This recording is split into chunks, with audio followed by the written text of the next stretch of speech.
ব্যাকুল মনে বিমান ধরার অপেক্ষা, কিন্তু আসলো বাধা। বাদ সাধল ইহলৌকিক নিয়ম।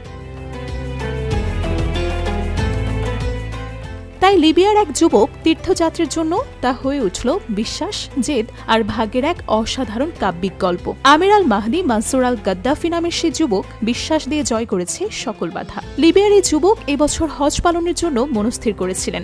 সারা বিশ্বের মুসলিমদের জন্য হজ এক গভীর আধ্যাত্মিক আকাঙ্ক্ষা, যা জীবনে একবার হলেও পূরণ করার স্বপ্ন দেখেন অনেকেই।